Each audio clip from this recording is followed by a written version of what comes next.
distance. Les technologies peuvent nous permettre de combler le fossé pour ramener à un niveau satisfaisant.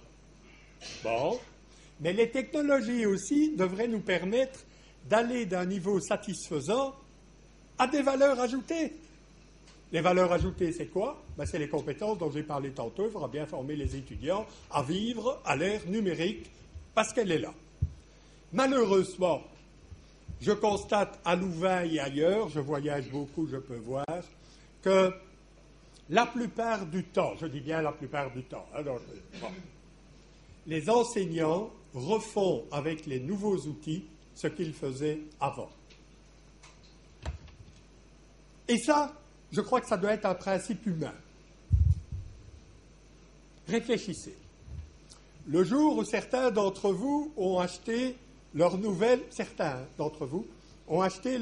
appareil photo numérique. Ils ont ouvert la boîte, il y avait un manuel de 250 pages, il y avait un CD-ROM, il y avait l'appareil photo, oui, il faut mettre les piles, et on a pris une photo. On veut regarder, est-ce que le nouvel appareil me permet de faire ce que je faisais déjà? Et c'est bien. Hein? Les jeunes, par exemple, de nouveau, mon bon papa de 83 ans, il va lire le manuel de 250 pages avant d'utiliser l'appareil. Les jeunes, ils jettent le manuel. Le malheur avec ça, voyez-vous, c'est qu'on risque de ne pas découvrir les nouveaux potentiels qui, eux, sont écrits dans le livre. Et donc, j'ai symbolisé cette pensée comme ceci, en disant que, dans un livre que j'ai écrit, voilà deux professeurs. Ceci est un professeur traditionnel qui utilise un ancien outil pour battre les tapis, et ceci, c'est un professeur qui utilise un nouvel outil qui s'appelle l'aspirateur, mais le gros problème, c'est qu'il l'utilise comme ça pour battre les tapis. Et donc, utiliser les nouveaux outils pour faire la même chose qu'avant, c'est peut-être pas une bonne idée. Pourquoi? Parce que les technologies représentent un potentiel. Physicien qui parle. Il y a un potentiel. On sait bien que ça pourrait donner quelque chose. Mais le quelque chose en question, ça dépend de l'inventivité humaine, ça dépend de notre créativité à créer des dispositifs pédagogiques et donc à aller plus loin que les ressources. Ce que je vous dis là, toutes les théories sont d'accord, toutes les recherches. Si vous voulez des valeurs ajoutées, compétences, méthodes actives, aux technologies, voilà, il faut développer une bonne pédagogie et développer la cohérence, comme je vous l'ai dit.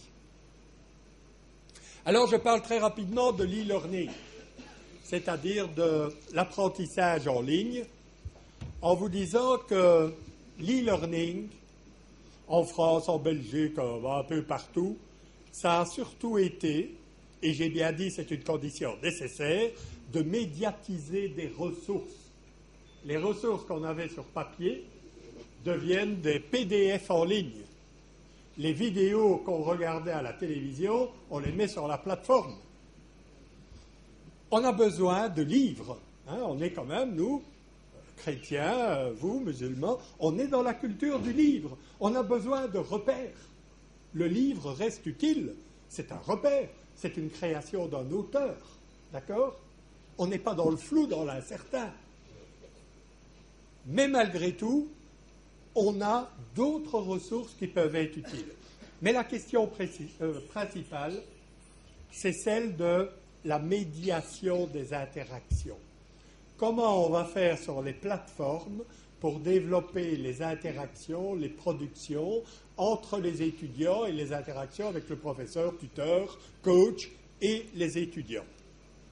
Alors pour ça, je vous ai introduit une notion qui, en tout cas chez nous, marche bien avec les enseignants, c'est la notion de dispositif hybride.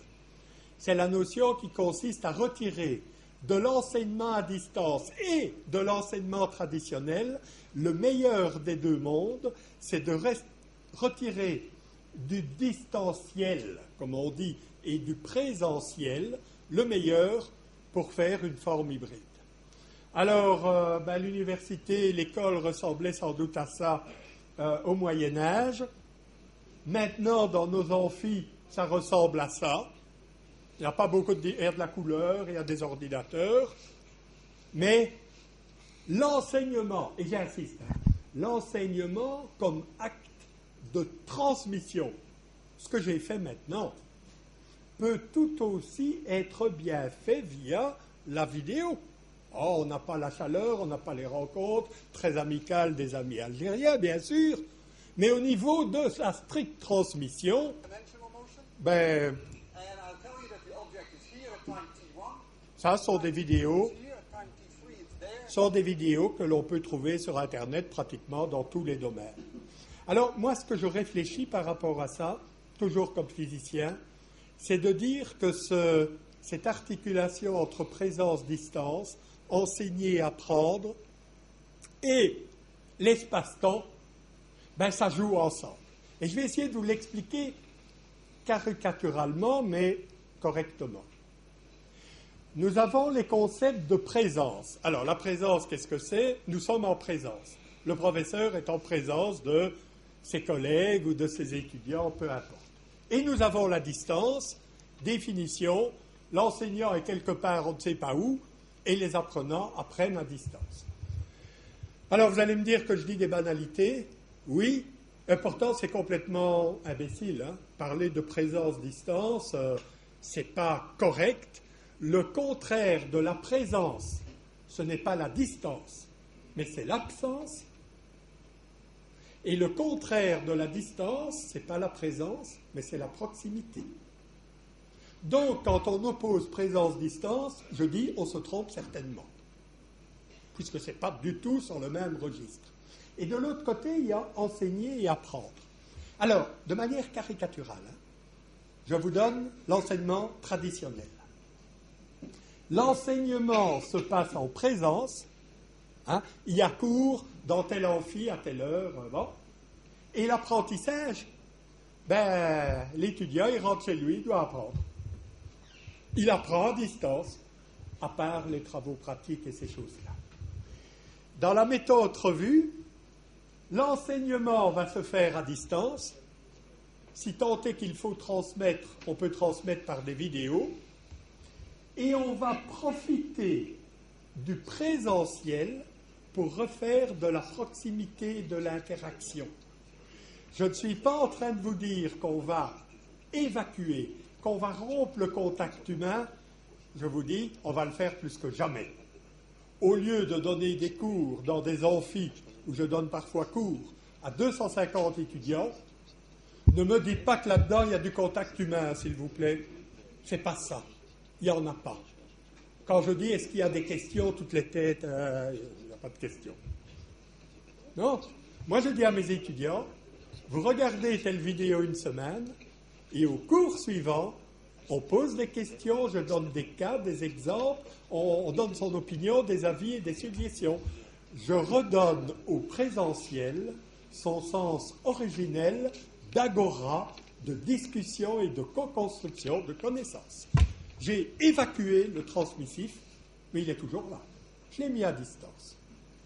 C'est ce que j'appelle, moi, les flipped classrooms, les classes inversées, lecture at home, l'enseignement à la maison,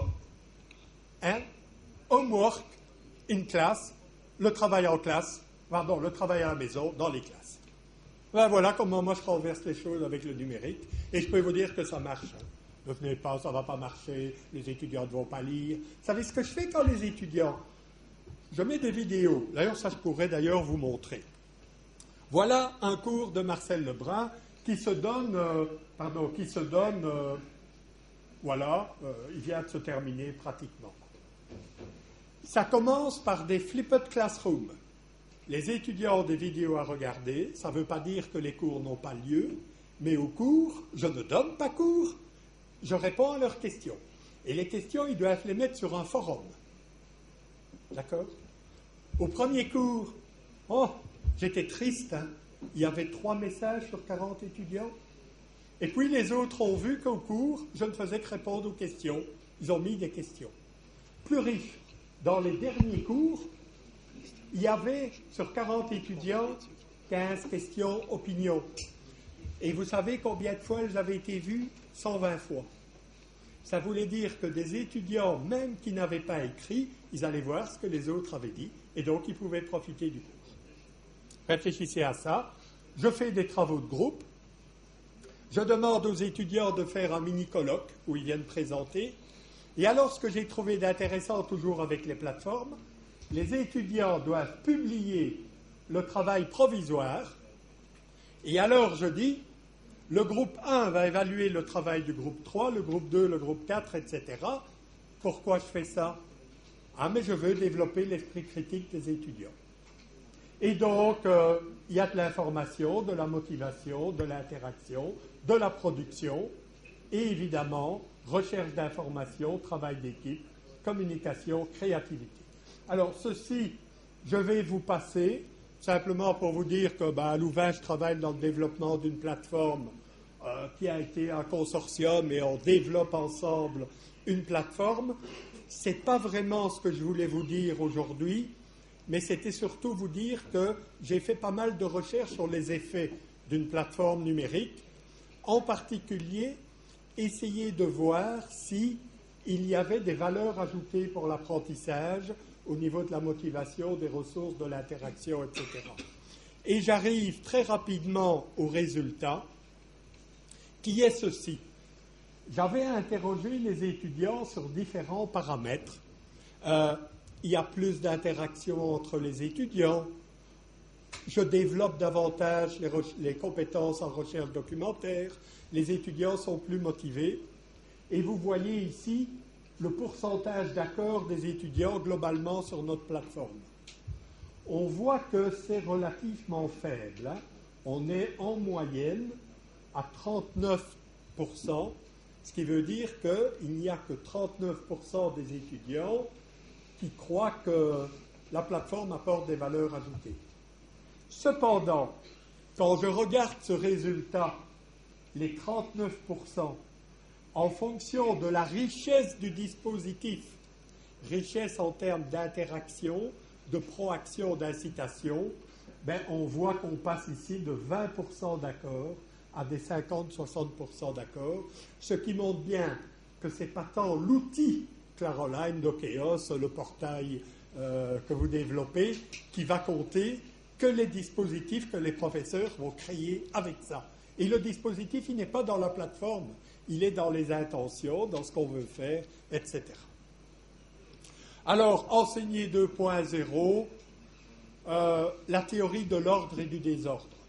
Hein, vous savez que dans l'histoire de la mécanique, Laplace, c'est un mathématicien, disait que si on connaissait l'état initial d'un objet et la loi physique, on pouvait prédire l'état final.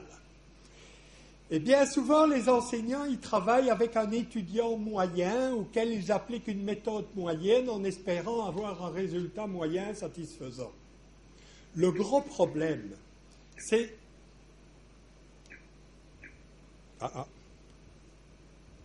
Voilà. Le gros problème, c'est ce qu'on appelle l'effet papillon. C'est que malheureusement, on sait très bien que des petites caractéristiques des systèmes complexes font que les résultats peuvent être inattendus. Et je pense que les classes de nos étudiants, c'est vraiment ça. Ils ont des styles d'apprentissage différents, ils n'ont pas les mêmes intérêts, etc., etc. Et donc, on assiste à une sorte d'effet parfois incontrôlable. Ne me dites pas le contraire. S'il était tout à fait contrôlable au sens de Laplace, on mettrait en place des méthodes de formation et on aurait 100% de réussite. Et Prigogine, finalement, nous dit que, dans certaines conditions, l'ordre peut naître du désordre. Et je pense que les enseignants doivent rester ces balises qui doivent donner les exigences, qui doivent donner les critères auxquels les étudiants doivent satisfaire.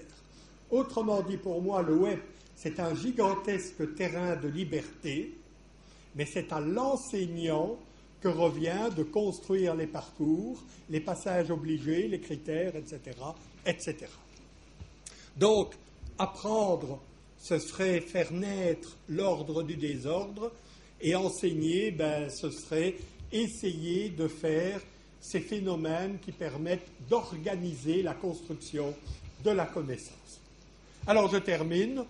Bon, cocorico, quelques livres que j'ai écrits, etc. Il y en a pas mal sur le web. Il y en a qui touchent les dispositifs de formation, les théories et méthodes pédagogiques, l'e-learning, toujours avec une réflexion pédagogique et technologique en même temps. Donc ça, vous pouvez aller voir sur mon blog, il y a la liste.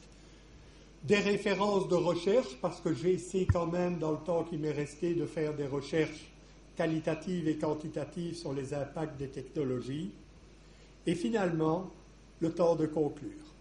Alors, le temps de conclure, je ne vais pas faire la conclusion, pas du tout. Je ne peux pas conclure. Je vis dans l'incertain. Je ne sais pas qui vous êtes. Je suis arrivé avec un exposé, c'était un exposé laplacien. Il était ordonné, structuré, etc., et je vais l'envoyer. Mais je vois des regards plutôt réjouis, je vois des regards un peu sombres. Vous êtes différents. Et donc, quelque part, conclure. Oui, je pourrais conclure mon exposé, mais qu'est-ce que je pourrais dire de plus? Mais conclure, dans le sens de qu'est-ce qu'on va faire maintenant?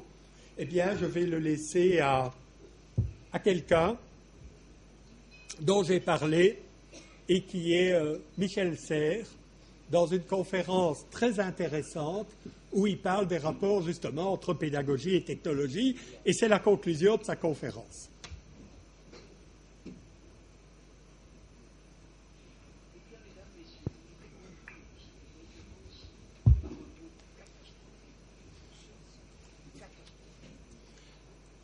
Alors, le son ne passe pas bien. Je vais dire à sa place, si vous permettez. Il dit, je vais terminer cette conférence par un mot catastrophique. Catastrophique. Les nouvelles technologies nous ont condamnés, c'est bien un passé, c'est pas nous condamnent, nous ont condamnés à devenir intelligents. Comme nous avons le savoir devant nous, il est là. Mais il est là depuis longtemps, hein. Il existait dans les livres aussi. Et nous n'avons pas su bien utiliser le livre. Non. Mais le savoir, il est devant nous. Et tout ce qui nous reste, c'est à aider les étudiants à construire des connaissances avec ça. Et donc, c'est à nous, enseignants, qui devons construire des dispositifs, à devenir inventifs. Si je vous ai donné l'anecdote du livre, et c'est un dernier clin d'œil, vous allez dire, mais comment vous avez pensé à ces classes inversées? Je vous donne la vérité, ce n'est pas les flipped classrooms des Américains. Marcel Lebrun, 1972, il rentre en première année à l'Université catholique de Louvain. Il veut faire la physique. Il a un professeur de mécanique rationnelle. La mécanique rationnelle, c'est un peu entre la mathématique et la physique. Nicolas Rouche. Il présente son premier cours, 20 minutes. La mécanique, c'est la science, bonjour, je m'appelle, bon. Et puis il dit à ses étudiants, voilà, moi j'ai écrit un livre de mécanique rationnelle, et donc pour la semaine prochaine, vous lirez le premier chapitre. Mesdames, Messieurs, je vous remercie. Le cours avait duré 20 minutes. Le cours suivant, il arrive, est-ce que vous avez des questions? Il y a quelqu'un au premier rang qui dit « Oui, j'ai pas compris la virgule. » Bon, il explique, il papote un petit peu. 10 minutes après, il dit « Vous n'avez plus de questions ?» Bon, c'était facile, c'était le premier chapitre. Eh bien, pour la semaine prochaine, vous lirez le chapitre 2. Au troisième cours, il y avait des questions. Et je n'ai jamais connu un cours pareil. Il faisait des flipped classrooms. Il avait mis le savoir à distance et il profitait de l'auditoire pour faire de l'interactif. Je vous remercie.